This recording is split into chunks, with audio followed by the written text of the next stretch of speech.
You guys know the mind, right? Mm. We don't speak anything, but we show something by the hand or the gesture of the facial expressions.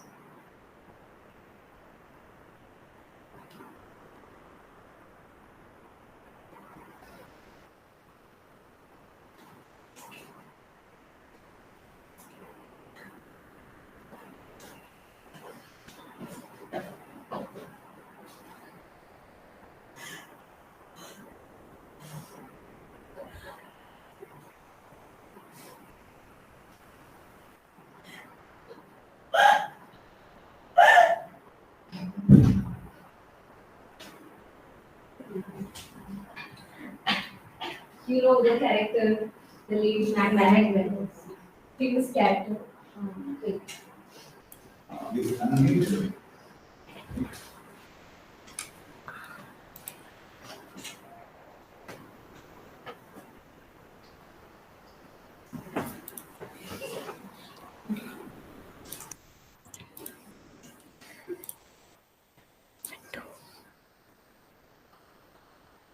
Window or tab? So, okay.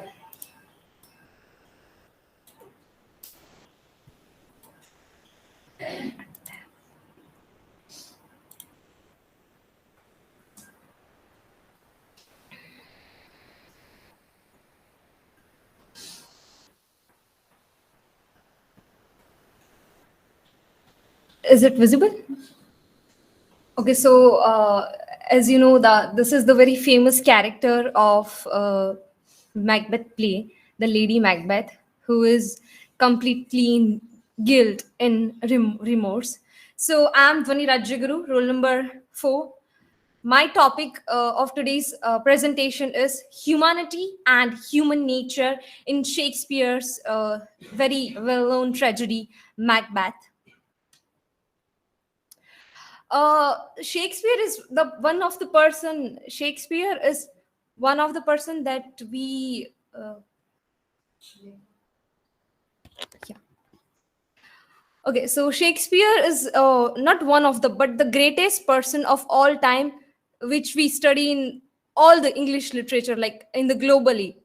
But why is he so much famous like that?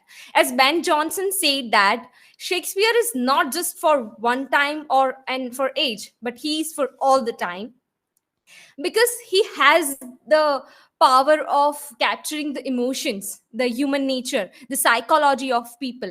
In the Elizabethan age, we can connect, the people of the Elizabethan age can connect their self with the Macbeth. In the 16th or the 17th century Victorian era, or in the 21st century, we can still connect ourselves with the Macbeth. Why? Because we are living in the ambition, we are living with the fear, we are living with the remorse. So this is my presentation is all about the human nature and humanity in Macbeth. So before that, I will throw the light on the Shakespeare's early life and the literary works. So he was born on April 26th and in the England, and died in the April 1616 in the England also. He is a well-known English poet, dramatist, and actor, often called as the English national poet and considered by many to be the greatest dramatist of all the time. His father's name is John Shakespeare. He was trader in leather, corn, wheat, and other agriculture products. And his mother, named Mary Arden, she's the daughter of a rich family, but his parents are uneducated. He went to grammar school and learned Latin and Greek in his village. In the 1587, he went to the Globe Theatre in London. While he wrote the many dramas or many poems, his village influenced his dramas a lot. He wrote 17 plays in the field of comedy, 10 in the field of history, 10 in the field of tragedy, and moreover, he has 5 long narrative poems and then the 154 sonnets. Now, his plays are deeply moral and deal with human beings' ethical and moral responsibility of their action. Some unknown facts about the play Macbeth.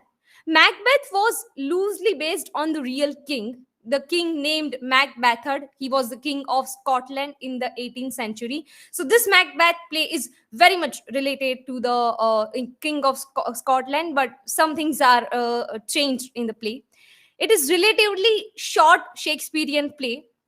It was around 17,121 words, and this is one of the shortest play of the Shakespeare, and it is around half of the Hamlet.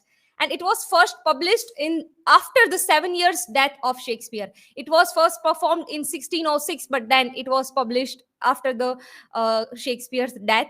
And King James, who liked the witches very much. So this is a very big influence on the King James, because in the play the witches are added to please James, who had a long fascination with witchcraft and published a book on the subject called Demonologia.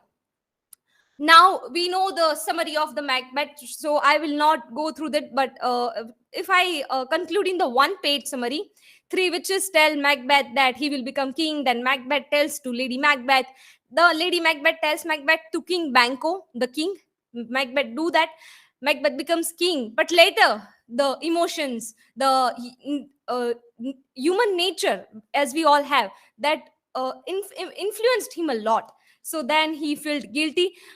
As we know that one lie tend to the another lie. So the one murder tends to the another murder. He was not a monster. He has a man in him, but the ambition, the human nature, human mind make him to be the evil.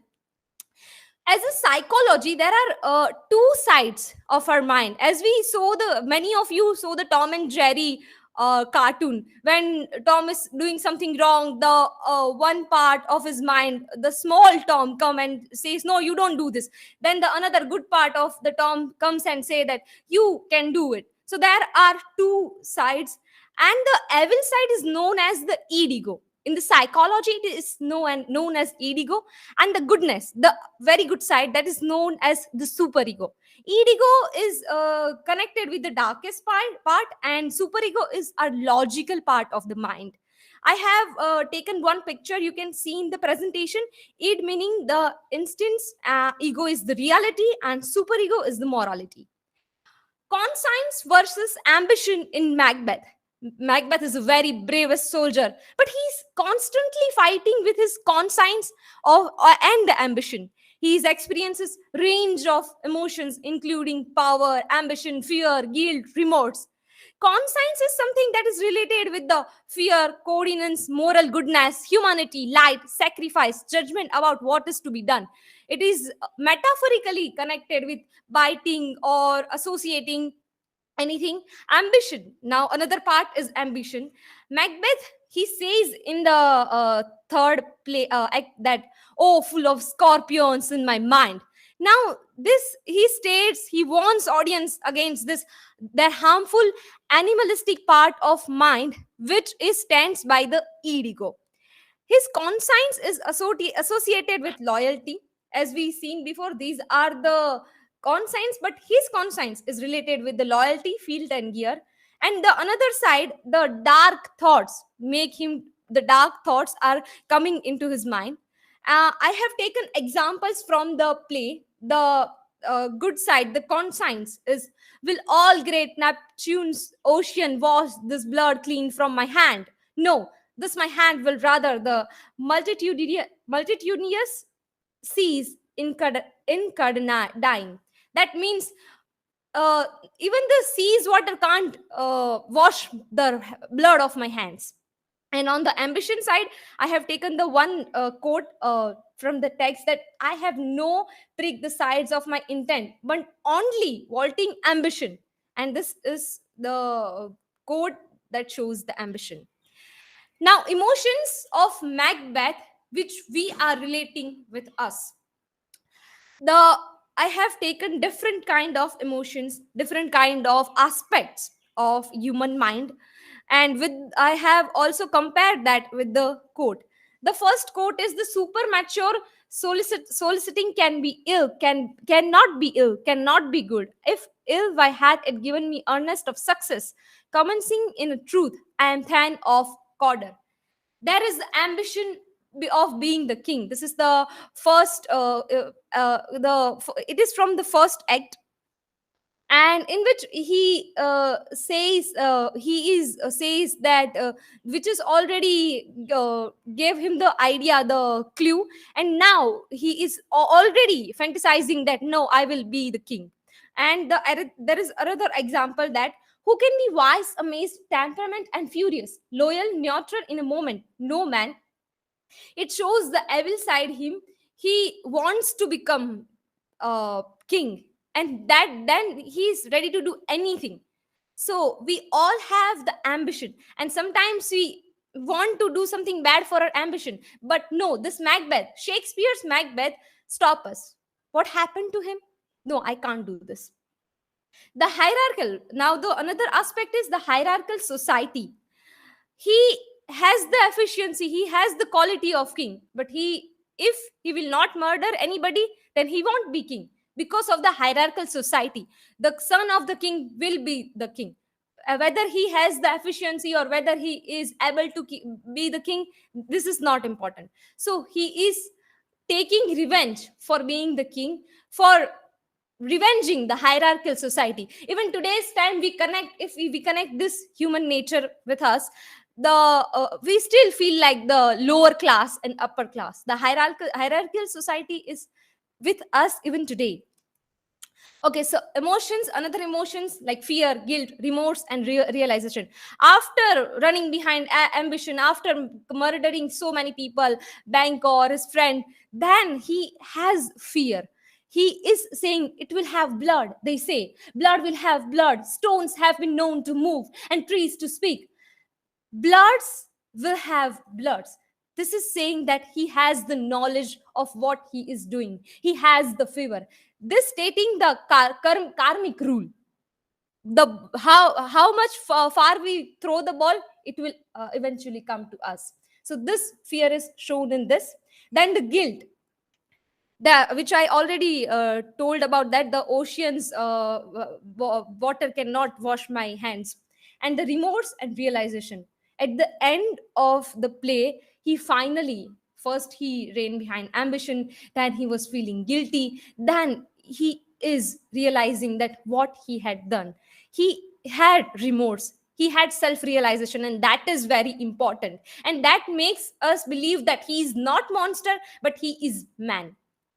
She should have, you know, this dialogue, this is most famous dialogue: tomorrow, tomorrow and tomorrow creeps in this pretty pace from day to day, to the last syllable of recorded time. Nothing is permanent, everything is empty, everything is unknown, everything will be die.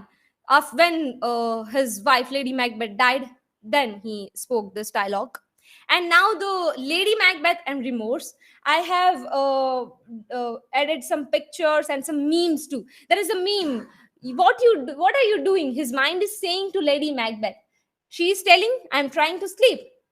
Then the mind is saying, remember when Dunkar was trying to sleep? And she is awake, you can see her eyes, she is not able to sleep. This is also one kind of remorse. You can see, is you did see the emotions and expressions of mind that is constantly saying that Lady Macbeth and Macbeth both are feeling very empty, very regretting. And you can also see the video, Lady Macbeth's remorse video, by clicking this. And these are the aspects that eventually she, after having so much remorse, so much guilt in heart, she died. So this is all about human nature, human mind, and the humanity. I have taken my presentation from this references. These are my references. And I will conclude myself with Shakespeare. Samuel Taylor College said about Shakespeare. Shakespeare knew the human mind and its most minute and intimate workings. He never introduced a word or a thought in vain or out of place. If we do not understand him, it is our own fault. It is not his fault. Thank you very much. Thank you.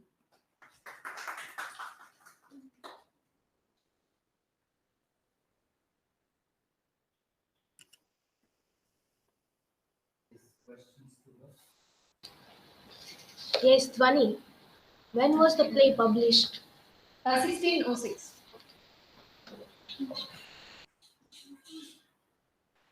Yes, Dhvani. Uh, what do you think about Lady Macbeth in feminist perspective after you explained that human emotions or such things? Yeah. uh, I am in her side. She has the feminist view. Yeah.